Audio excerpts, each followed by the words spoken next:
Hello, David Chen. Hi, Sandy Swanson. What are we talking about today?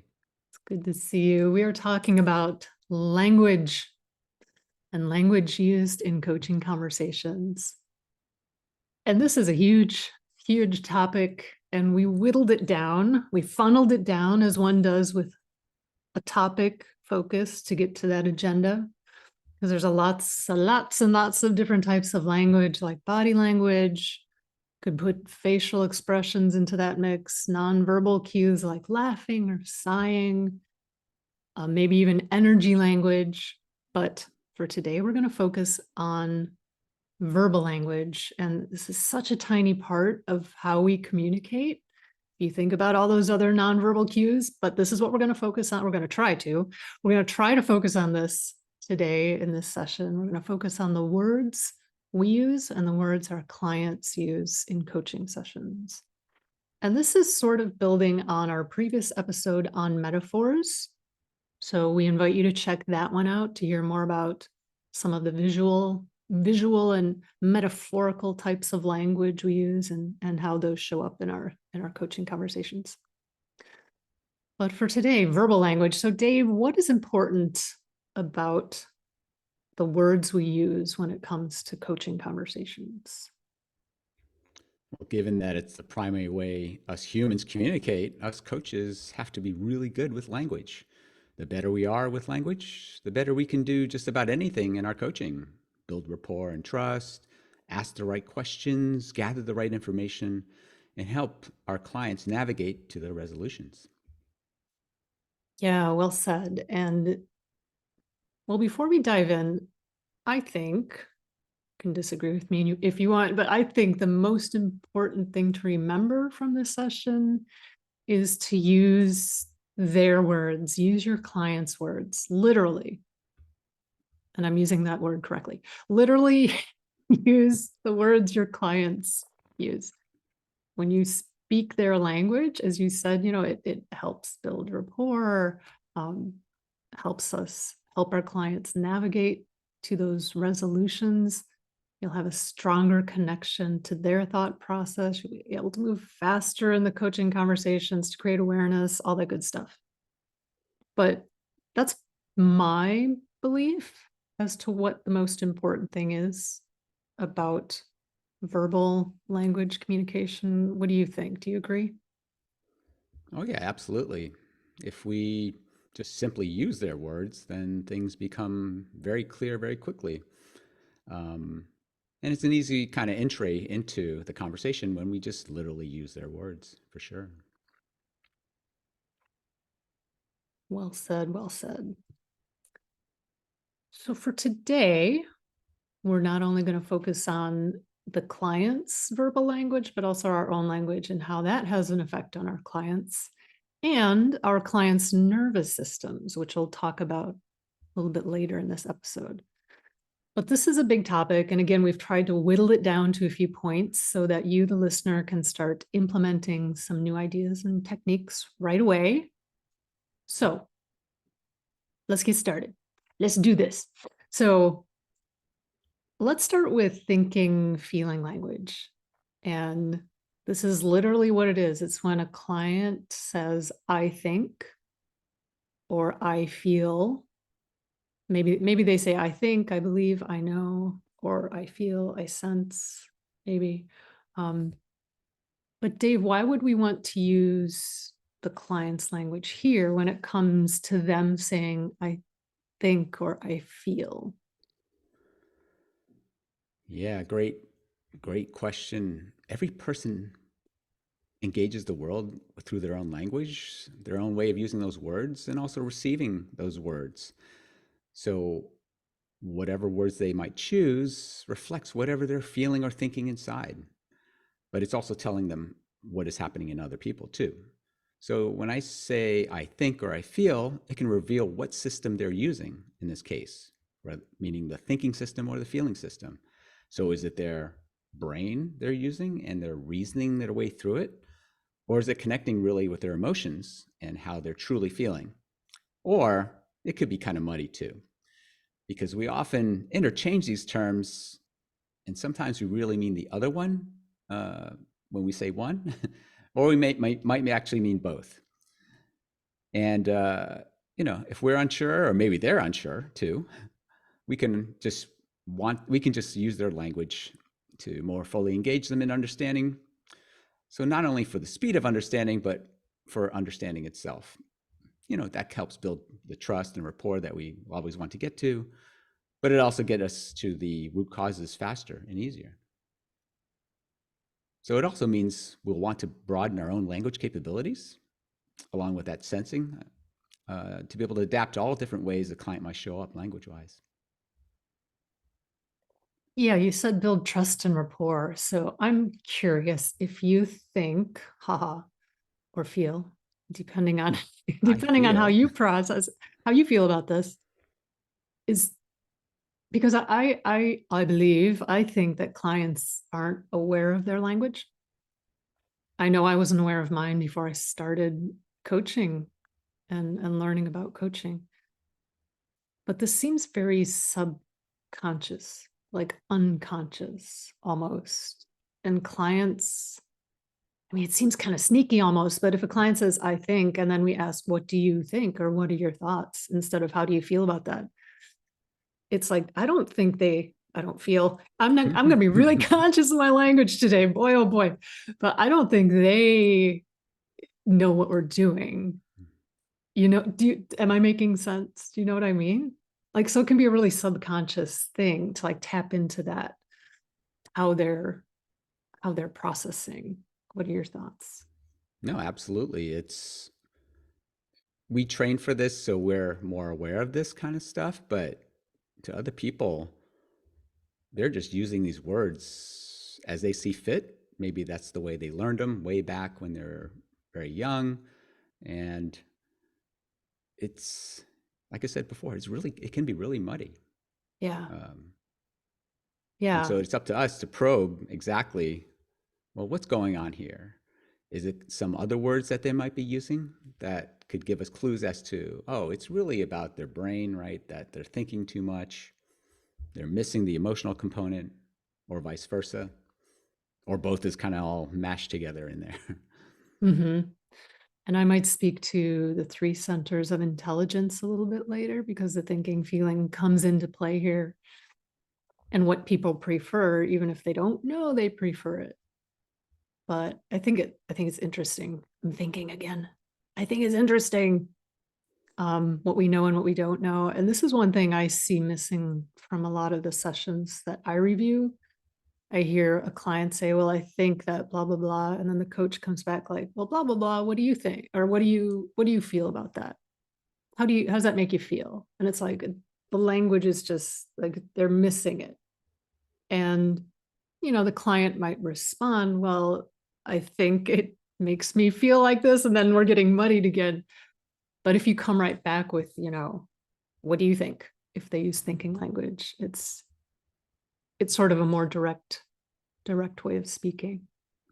Um, and what about like intentionally using maybe like a different type of language when it comes to feeling thinking? Like if a client is using thinking language and then you intentionally use feeling language, what are your thoughts or feelings on that? Well, I think, no, we're going to Yeah, go keep ahead. making jokes about this. I know. You actually gave a really good example, right? Because a client might say, well, I think that this. And then a coach then, on the other hand, you might strategically use that shift in language to gain a shift in the client's perspective.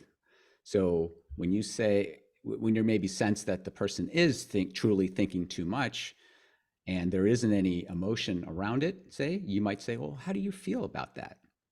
Right. And that alone could cause the client to say, oh, wait, we're talking about emotions here, not what my brain is processing kind of thing. So there may be lots of reasons why we want to go back and forth from thinking mode to feeling mode. And potentially, if someone's feeling a lot, we can also shift them to thinking mode if the situation warrants it.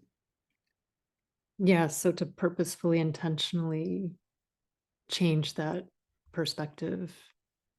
Yeah, good stuff. And so many of us,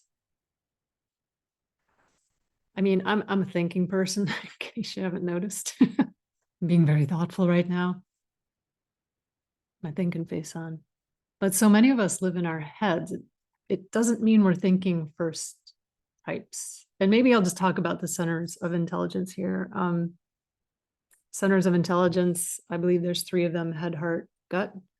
Head being the mind, thinking, intelligence center, heart being the emotional intelligence center, feeling, and the gut being more instinctual, sensing, um, movement, action. And I believe each of us sort of has a preference, whether we know it or not. We have a preference. And then we also might have a center that's maybe repressed. So I know for me personally, I believe that I experience some repression in the gut area, which is like action, moving, doing. Um, and I kind of fluctuate between thinking, feeling, but I do use a lot of thinking language. And yeah, if a client is, well, let me add this. We have the own person's center of intelligence, but then there's family overlay, cultural overlay. So like in the United States, we're a very thinking culture. So you might have someone who's really feeling centered, oriented, and maybe the culture is just like telling them to think and to use their head and to be logical and reasonable. So that's sort of going against what that person is authentically. So drawing that feeling out of them might actually be a really good thing, because then it like opens up who they are authentically. Does that make sense? I'm throwing the word salad out there. What are your thoughts? Well, you're making me hungry. I'm eating that Oh, salad up. salad. Yeah, it's getting close to lunch too. But anyway, Anyway. uh, yeah, us holistic coaches, we love to talk about the centers of intelligence, the three parts, and it's a great model. We probably would want to save a deeper dive into that Yeah. for another podcast. But yeah, there's so much there when we can leverage language to shift people from among the three centers. So if the language reveals that they're stuck in one of those, sometimes bringing in alignment the other two is something we can do in language, right? So I am sensing a lot of thinking there. It's like, oh, what are you feeling about this? Or just drawing them back to the heart, or you can even draw them back down to the stomach or the gut. So there's a lot of talk also about that's where your authentic self lives. So are you doing things aligned with your authentic self? So bringing that language down to that part, and also we can get into more of this later, but sensing what happens out of that. um, Both Sandy and I are so passionate about this stuff, we can't stop talking about it. But yeah, using your language to kind of shift back and forth between the three centers can be strategically good to reveal what's going on inside the client. Mm-hmm. And I just one last thought, meet the client where they're at. You can try, maybe invite them. Not everyone will feel comfortable moving out of their preferred center or what they're used to. So I'm going to quote Elsa again, let it go, let it go if they're not comfortable going to the feeling language, but you can try. Yeah. So yeah, all this is to say this is pretty important, as thinking, feeling language comes up in so many responses that your client will offer to your inquiries and reflections. So listening for this, it's pretty key, and it'll really help you get on the same page as your client and to build that trust that Dave mentioned earlier. And before we leave this topic, how Yeah. about flipping from feeling to thinking in other strategic ways? For example, Yeah. what if we have an emotionally charged client, for example? One thing you could do is, if they can't get out of that, then try another mode. Like say, well, get them to think. And that can sometimes calm them down because you're using different words, you're bringing new perspective to them. Um, So you can kind of also use the language there strategically to do that too. Sometimes clients will also want to escape feeling because it's too painful or too difficult, and they'll immediately flip to thinking. And you can sense that, you can see that through the language they use. And then you're like, what happened here? Why did they start thinking? What made them not want to feel in this case? Mm-hmm. So lots of really interesting things to watch for as they flip between feeling and thinking in their language. Yeah, good points. Yeah. All right, moving on. What about language like should or I must, I have to, I need? They seem to all reveal some level of desire to do something, but they're not committed. And all of these, right, are ripe for coaching inquiry. Right? Where's this coming from? What's behind the thought of I should? What would turn these into I will? What are your thoughts on this when a client says these things? Yeah, lack of commitment and lack of motivation comes to mind. And when I hear those words, I should, have to, need to, for me, that points to internal versus external motivation. And all those words are very external. So I might ask a client, like if I hear them say, well, I really should change my diet, then I'll point that language out to them. I'll be like, so who or what is telling you you should? And then they might be like, well, I read it in a blog. My doctor told me this and that. I'm like, okay, so what do you want? And so to really bring it back to them and to find their motivation. And maybe there's no motivation there yet. So that's where coaching comes in. But it's good to inquire into those words. And moving forward in the conversation, after exploring, you can ask what can you do? You're talking about what you should do, but what can you do right now, or what's possible for you to do? Or maybe later, what will you do? Maybe that's a good question when you get to the planning part of the conversation. What will you do moving forward? Yeah, all good points. That point about external influences really resonates with me. And what I see in clients is right now in our world, we've got so many influences coming in from the outside, and they're all shouting to us, we should be a certain kind of person. We need to do this way. We need to act a certain way, that, and do this and be this successful in that way. So it's a really great place to inquire about that versus what's authentically inside them. Mm-hmm. Great stuff. Even coaches think they should coach a certain way. I know. In sessions of review, they students get nervous because they're not doing it a certain way because someone else is doing it this way. It's like, well, I mean, there's roadmaps and there's structure and there's competencies for a reason. And once you find your own flow and your own style, you'll find that internal compass motivation to make it all your own. Yeah, great point. Great point. Here's another one for you. How about away and towards language? What do you mean by away and towards? Well, to me, away and towards describes their movement orientation. Are they moving away from something in their lives? And what makes them do that? It may be something they need to do. So there isn't necessarily a notion of positive or negative, good or bad with this.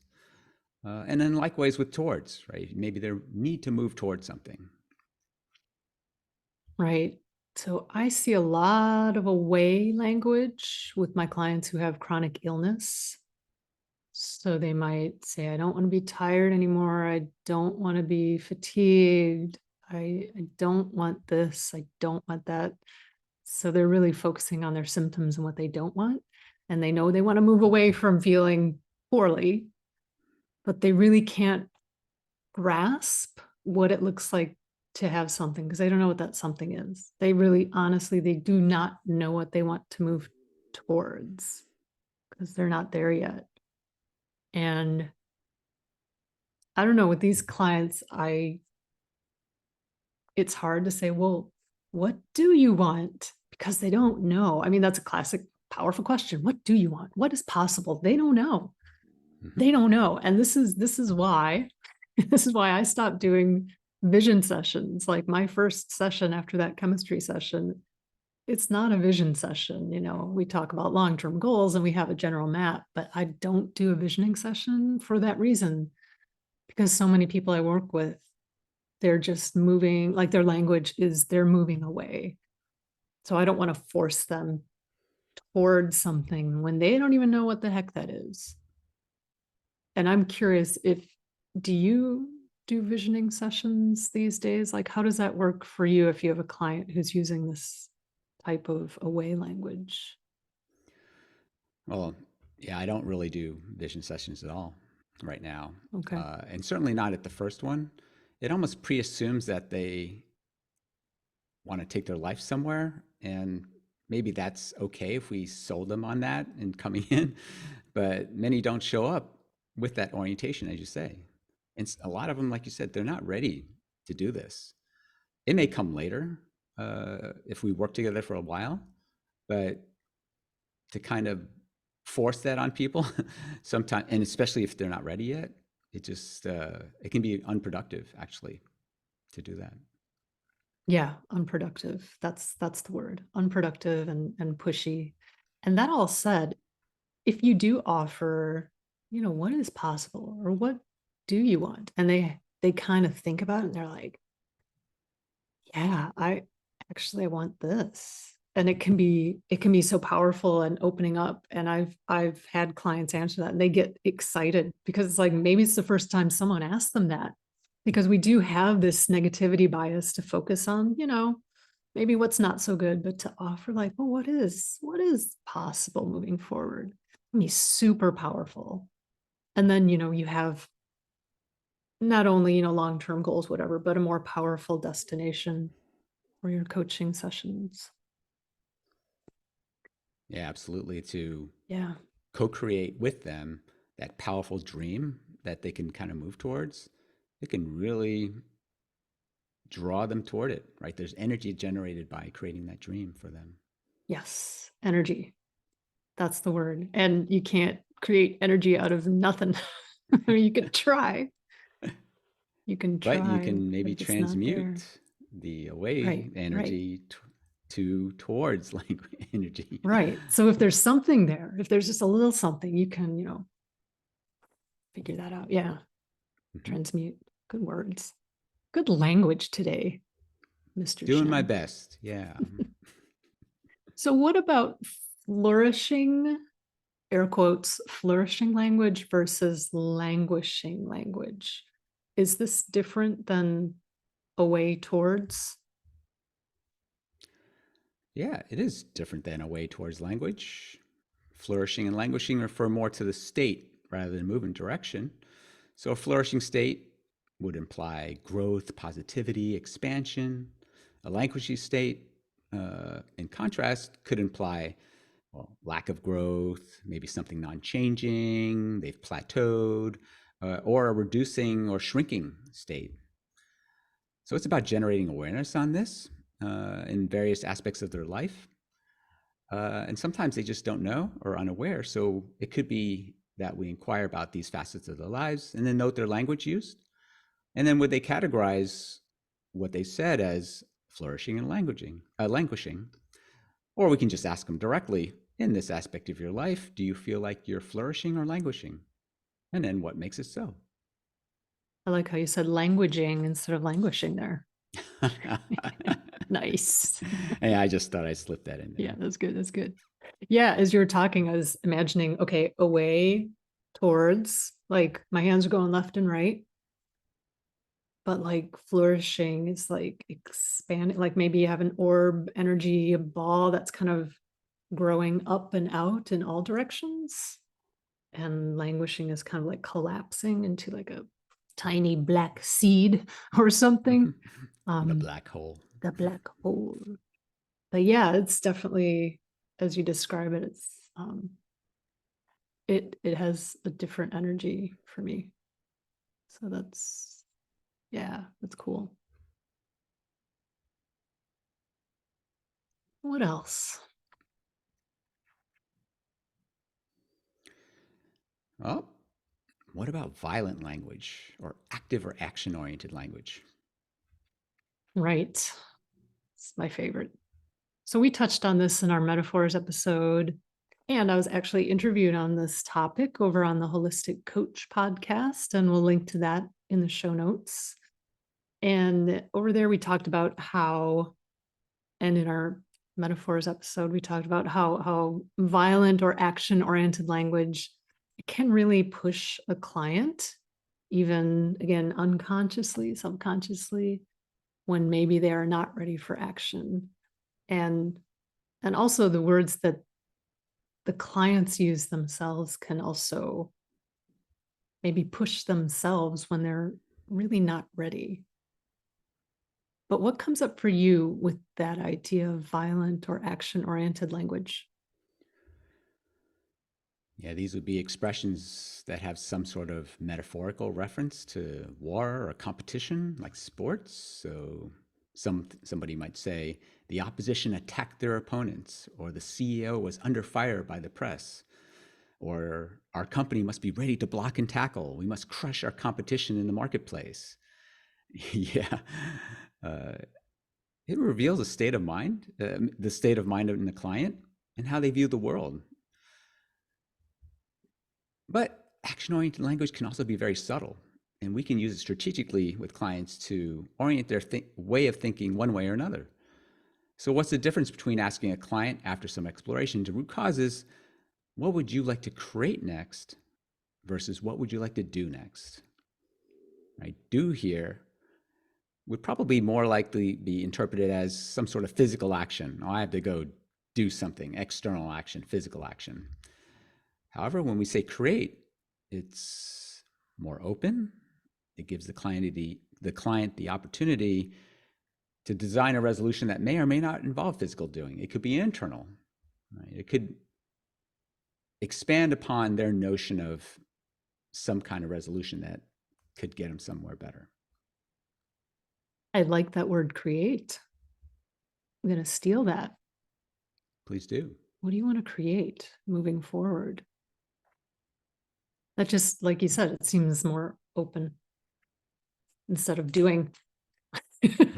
Slapping my hand. Do. We must do. And yeah, something else I brought up in the podcast interview was the idea that this language, this sort of violent or action-oriented language, it can really affect our nervous systems meaning ours and our clients. But I'm curious as to your thoughts, Dave, when it comes to this type of language. What do you think it does to our nervous systems? Oh yeah, language can definitely affect our nervous system, and it reveals the current state of it too. So the use of certain words and whatever tone that might accompany them reveals what's going on inside. So would a calm, reserved person use water metaphors? Can you imagine a soft-spoken, introverted person saying, "Let's go crush it"? um, yeah, military people as well as first responders, they need to always be in this heightened state of activation, right? It could save their lives. So how they use their language and the tone of voice can reveal this nature of readiness and alert.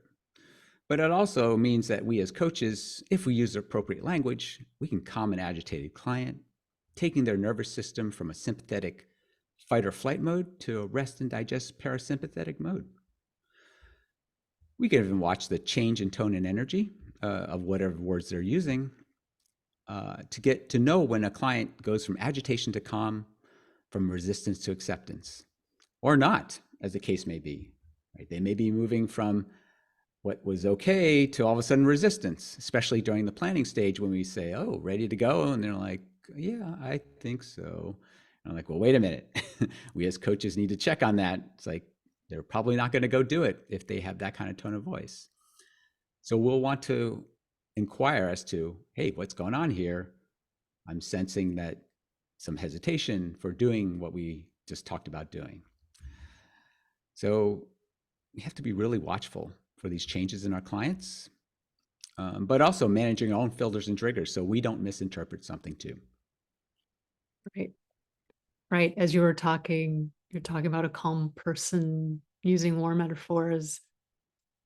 And in the metaphor episode, I mentioned a client of mine who uses a lot of visual war language.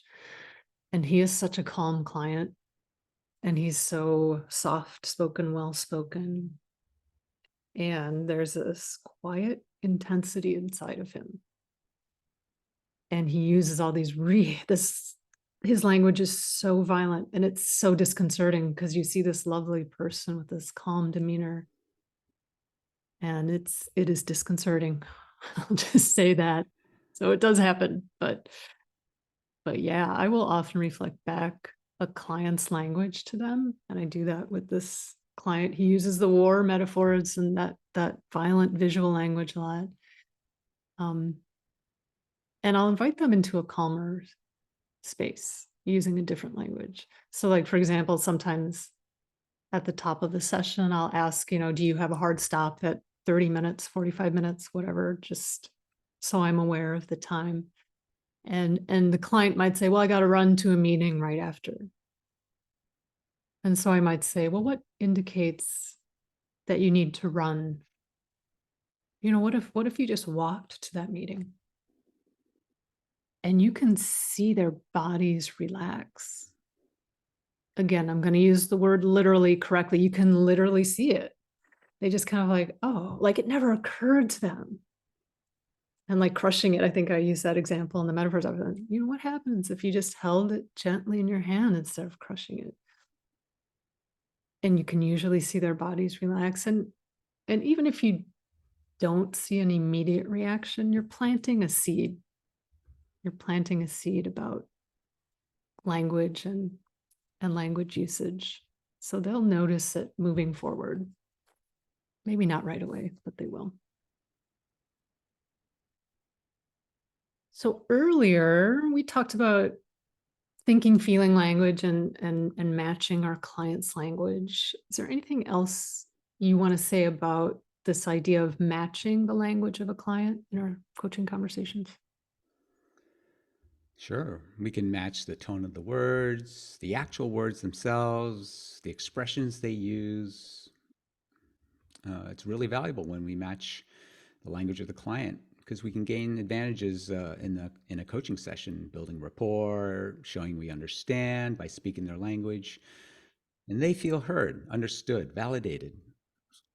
And I'm kind of using the term language very broadly here, and way beyond something that like we both speak English, and that's good enough and enough to to get us by. And it can be as simple as just using exactly the words the client used. Because sometimes we, as coaches, we may not have the exact meaning interpreted correctly. So it can be safer and more effective to just simply reflect back the exact words used by the client. Yeah, and that goes back to what we were saying about thinking, feeling language. Like client says, I think, you say blah, blah, blah. What are your thoughts? So yeah, use those words in your reflections and questions. Yeah. Yeah. Well, contrast that with what happens when you aren't matching language. You ever have that experience when you feel like you and another person are just talking past each other, right? You're both saying the same thing, but both of us don't feel like we're understanding. They're not understanding us, and they're not hearing you either. And those kind of conversations, they just don't seem to go anywhere. And saying things louder and faster won't make people understand. And it's like they never heard you. And we definitely want to avoid that kind of situation in coaching. Yeah, I experienced that with some family members where it was just, it wasn't clear and no one asked for clarity. It was about dates and times.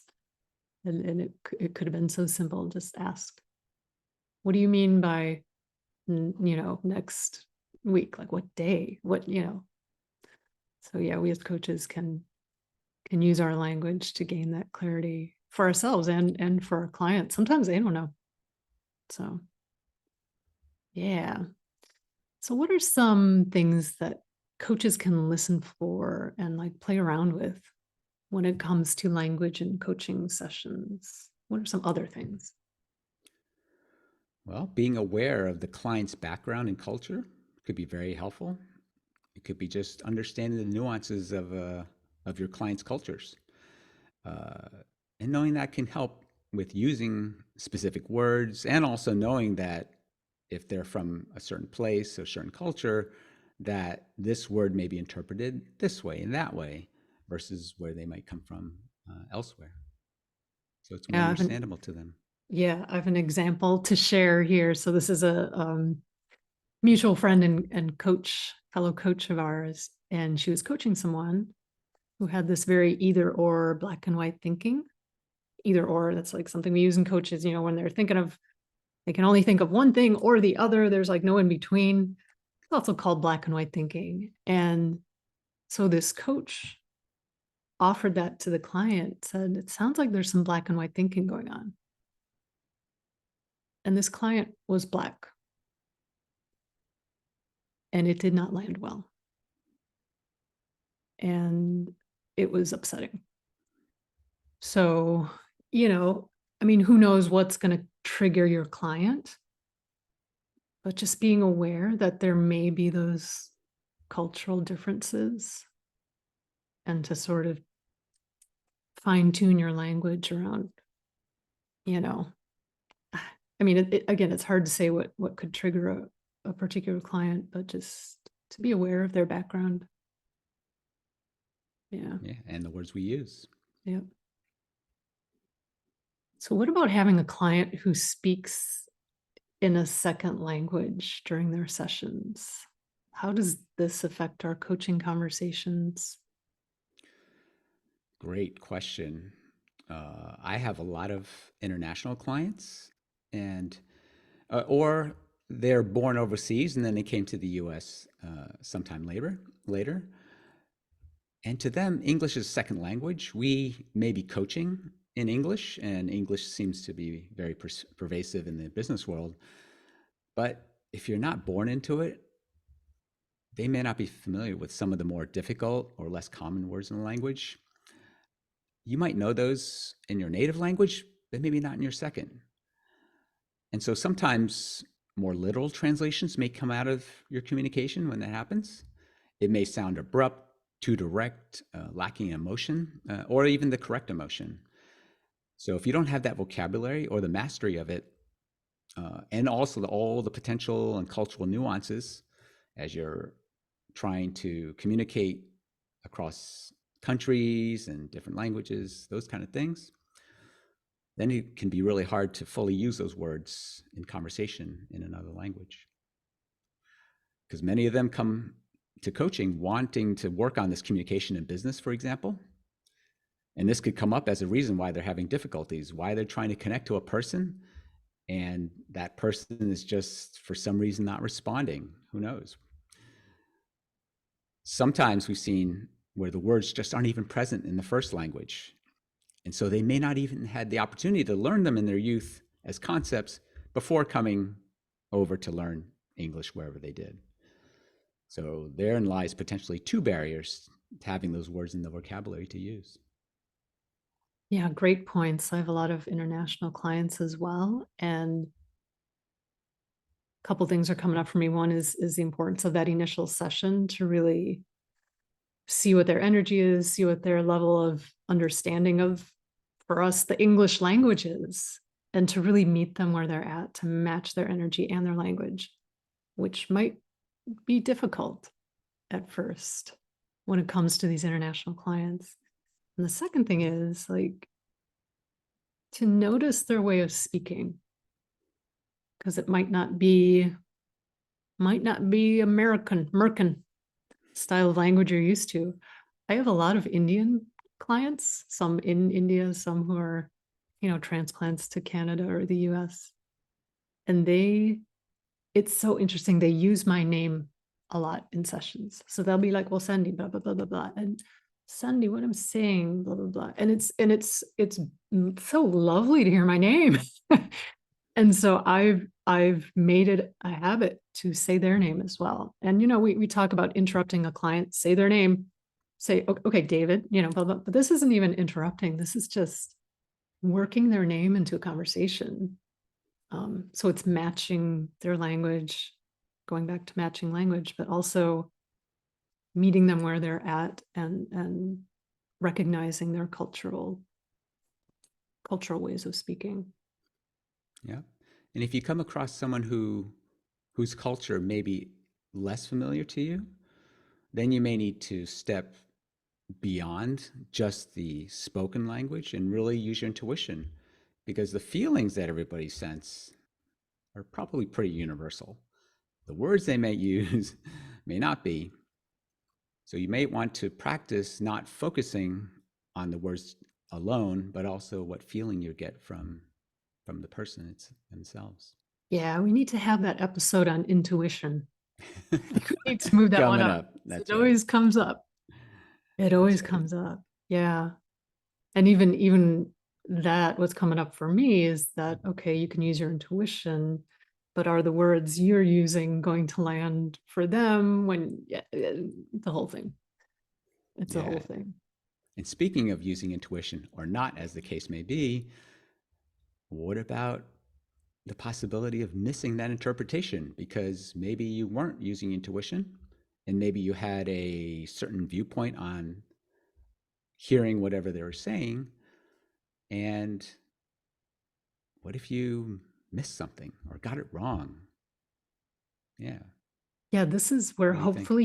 hopefully hopefully you have a good relationship with your client where they will say, actually, no, this is how it is. I mean, hopefully, if you have a people pleaser for a client, might be a little tough. They might just go along with you for the ride.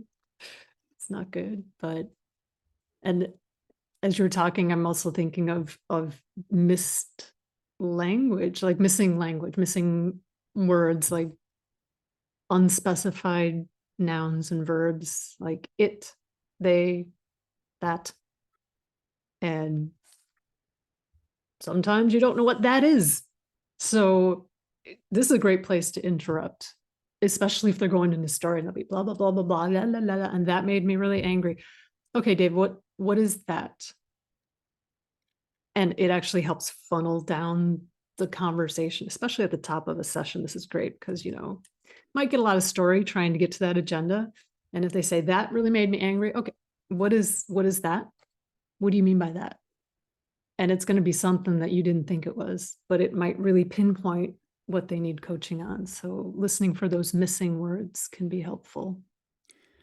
And it also points out the messiness and the impreciseness of the English language. Yes, If you ever learned exactly. another language, many of them tend to be even way more precise in their pronoun usage and descriptions, all that kind of stuff. And it's easier sometimes to do that in another language than in the messiness of English. So true. And speaking of messiness, what about the different meanings of words? In some language, like ours, English, a word may have many different meanings depending on how it's said. For example, like even a word like love can be misinterpreted. Sometimes I'll inquire about, oh, are you fearful of loss of love? But then sometimes I may interpret that as, oh, romantic love, right? But here we're talking about a broader definition of love, and romantic love is only a part of that meaning. So love here goes beyond romantic. It's about the care and respect you give to another human. Mm, So many of these words exist in English, fortunately or unfortunately, as the case may be. I love that. See what I did there? You Love. pointed at me. I love that. Oh, The word. Okay. and Stay which with me, love? Shen. What love did you mean by that? Well, I'm glad you asked. Yeah. And my invitation to coaches is to ask, what do you mean by love? What do you mean by that? What do you mean by you want to be more creative? What does creative mean for you? You mentioned being inspired. What do you mean by inspired? Or even work, like people talk about work. It's like, what do you mean by work? They might be talking about their 9 to 5 job. They might be talking about when they go home with the kids. That's work. Making dinner is work. I mean, ask. usually something different than what you thought. And meaning is important. And it's really important you get on the same page as your client. Yes, we coaches often need to adjust the way we say things so it's understood and accepted. For example, if we talk about the energy giving off by another person, we might say things like, "What is the energy you sense?" Back to the episode on energy that we'll have to have. uh, or what we could say, "What is the message you're receiving?" Or "What are you feeling inside when you hear that person speak?" Can you see the difference between these three? So if you recast that concept with a different word usage, what comes up for you in each instance and which one is more understandable to you? So if we also recast it potentially with a metaphor through visual verbal language, then what happens? Again, go back to that episode on metaphors and check it out.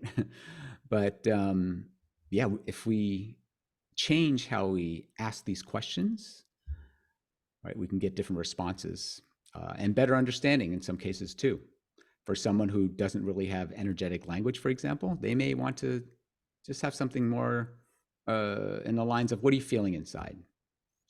But if you meet someone who is engaged in that energy work, esoteric type things, then maybe saying, "What is the energy you sense?" might be something more uh, appropriate for them. Mm-hmm. Lots of good stuff. I think my internet is a little unstable. Hopefully I'm not cutting out too much. Is it all good on your end? It is all good over here. Okay, good, good. Froze for a second there. But we're going to continue. You said so many good things, but then you kind of added on and said what I was thinking. So I have nothing to add. That was great. That was great. Thank you very So, much. yeah. Yeah. Fantastic. So let's discuss some practices for listeners. Does that sound good? Should we kind of go through a few things to play around with? Let's do it. Let's do it. So first thing, we already talked about this. Listen to what words your client uses. Listen for that thinking versus feeling language. Play around with how you can use their words in your reflections and questions. And keyword being play, see what lands. And as Dave just mentioned, maybe play around with like energy, like what energy are you sensing? What message are you receiving instead of what are you thinking? Yeah, I'm getting ideas right now as to things I'm going to play around with in my upcoming sessions. So I may also point out thinking or feeling language to a client, like just point it out. And I have a client who uses a lot of feeling language in our sessions. I feel, I felt, feels like, I'm feeling. This is her preferred center. I'm thinking, I don't know. I'm thinking, I don't know, but that's what I'm sensing, that she lives in this heart-centered area. And in our last session last week, she shifted into thinking language. It was so interesting. And she was thinking through the whole session. And as we were sort of creating that next step for her, it was again very thinking oriented. And I asked her, I reflected back what I heard about, you're using a lot of thinking language all of a sudden. So as you're moving forward, what does it look like to bring the feeling aspect and your authentic heart into this action step as you move forward? And this was a big takeaway for her to sort of marry the two.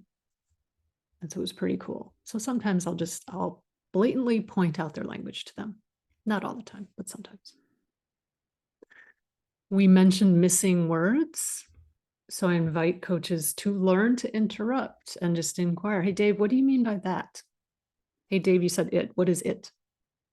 And this is great for getting out of a story. And yeah, what to do when a client only uses away language. And this is a tough one. So I invite coaches to, gently, like we said earlier, gently inquire about towards language. Maybe they're not ready, the client. Maybe the client is not ready. I have a client who is working a 9 to 5 job, and every session's like, I don't want to be in the corporate world. I don't want to work 9 to 5 job. I don't want this. I can't stand this. It's killing me. What do you want? I don't know. It's like there is just this level of frustration, and I feel I feel like she's ready to like explode in a good way. Like one session, it's going to come to her and it'll be awesome. But until that point, not my place to push her. So be very mindful about pushing a client into the space, into a space they may not be ready for. But what about you, Dave? What practices are coming forward that you would invite coaches to play around with when it comes to language in their sessions? Well, you've given a great list already. Great stuff to try. One thing that comes to mind is making perhaps an overall observation on what language they're using, and then use your intuition and reflect it back to them. I had one client who rambled on about how everything was not possible, that nothing was on the right path. There were cons to every path. So after his ramble, I reflected back to him, I'm hearing an undercurrent of negativity throughout your whole dialogue. What are your thoughts about that? And then this led to talking about always being negative, and he'd always been like this all his life. And that led to exploring other possibilities on why he was blocked and why he was always thinking that nothing would work for him. So you can kind of pay attention to this predominance of these words, whether they're thinking or feeling. And back to thinking and feeling. If there's a lot of thinking words, you can point out, well, where's their heart in this? Because that's the feeling center. And vice versa for the other side. If there's too much feeling stuff, well, what does your brain think about that? Or even just simply, what do you think about this? So yeah, play around with it and see what comes out of that. And especially if you sense that they're stuck in that one way of thinking, and that's one way of thinking, one way, or whatever their word is, words are coming out in, they may not be getting anywhere by staying in that mode. So try challenging them into moving to another mode and see what happens. Excellent points. I like that idea of challenging a client in terms of how they're processing and thinking/feeling. Well, anything else before we close for today on this topic of language? I'll just leave our listeners with this, which is words have power. Mm. And we as coaches, we always should have some awareness. We should always work on having some awareness of the effect of what we're about to say and potential alternative interpretations that could take your session off in a direction you didn't really want. And also, these words can also have power within our clients on themselves and others. So that's why there's so many techniques out there which use that power of language to shift things like beliefs and the way they feel about themselves. So always respect that words have power and use that to your advantage in your coaching sessions. Language is important. Sure is. Language is important. And Dave and I would like to give a shout out to one of our mentor coaches who taught us the importance of language, Tijen Jenko. And yeah, violent language, action language, like she's taught us a lot. So shout out to Tijen. And I also want to mention a book, which we'll put in the show notes, introducing NLP. And a lot of the things we talked about today are about NLP, neuro linguistic programming. So this is a good little book to check out if you're curious about sort of diving more into specific types of language and how we speak, how we use words. But Great what stuff. else? Yeah. Well, we'll leave that book, a link to that book in the show notes and other resources as well. And where can people find you, Sandy? SwansonCoaching.com. Where can people find you, Dave? CoachDshen.com. Excellent. Wonderful to see you as always. This fabulous discussion on language. We'll see you next time. Bye, everyone. Bye, Sandy. Bye day.